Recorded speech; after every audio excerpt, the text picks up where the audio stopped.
nonprofit RAND Corporation found there were between 4,000 and 11,000 transgender service members in the active duty military and reserves.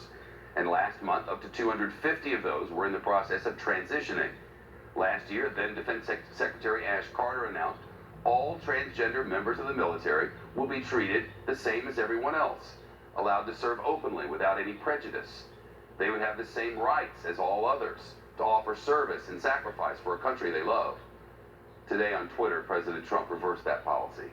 He tweeted,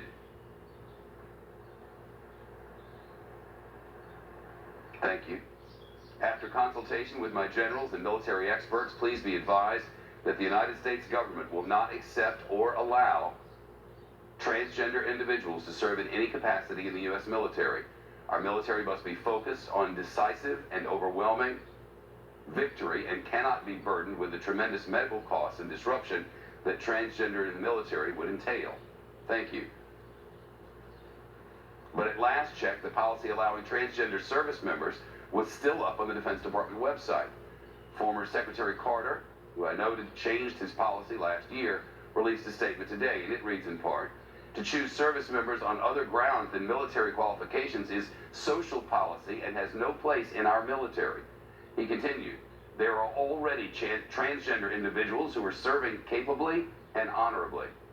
This action would also send the wrong signal to a younger generation thinking about military service."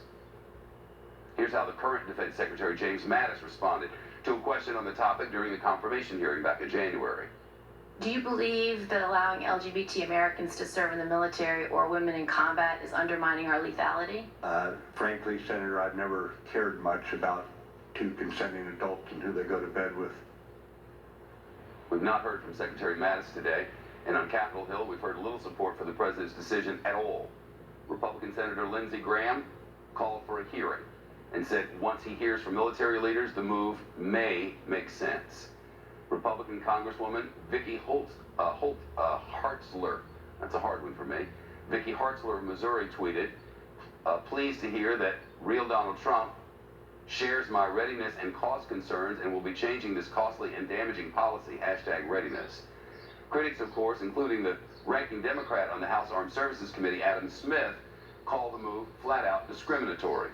The Senate Armed Services Committee Chair, John McCain, released a statement saying, "This is another example of why major policy announcements should not be made on Twitter."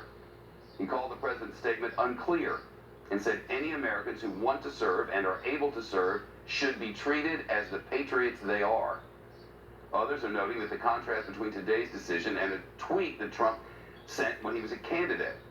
"Thank you to the LGBT community. I will fight for you where Hillary brings more people that will threaten your freedoms and your beliefs." Why the change? We don't really know. We know what he said. The White House says it's about readiness. Analysts say it's likely a play to his political base, leaving trans warriors no direction about their careers. Back to Kevin Corke at the White House. Reporters asked the press secretary about this today. Potentially thousands, by the way, as you point out there, Shepard, thousands potentially transgender warriors out there already serving. And if you're alongside someone who's doing the job with a weapon, you're in a forward-facing unit, do you really care? Does it really matter? That was really at the heart of a great many of the questions here at the White House today. And what about the notion of equal protection under the law? And what message was the president trying to send? I asked Sarah Huckabee Sanders that question here today. What is the message that he is attempting to send to them by making this shift in policy? And if I could follow on healthcare. Let me answer that first, sure. Then we'll come back to healthcare. On that, the decision is based on a military decision. It's not meant to be anything more than that, and it's simply about. Obviously, it's a very difficult decision. It's not a simple one, but the president feels that it's the best one for the military. Not a simple one, and apparently not one that has been fully fleshed out. You heard the press secretary say that the White House will work with the Pentagon and will work with the White House counsel's office to making sure that the process as it is going to play out in the courts is handled in an expeditious way. But I think the obvious question, Shepard, is why not do that first before rolling out this new policy? That's just one of many questions I'm sure we will hear about this latest proclamation by Twitter. Shepard. Kevin Corke at the White House. Kevin, thanks very much.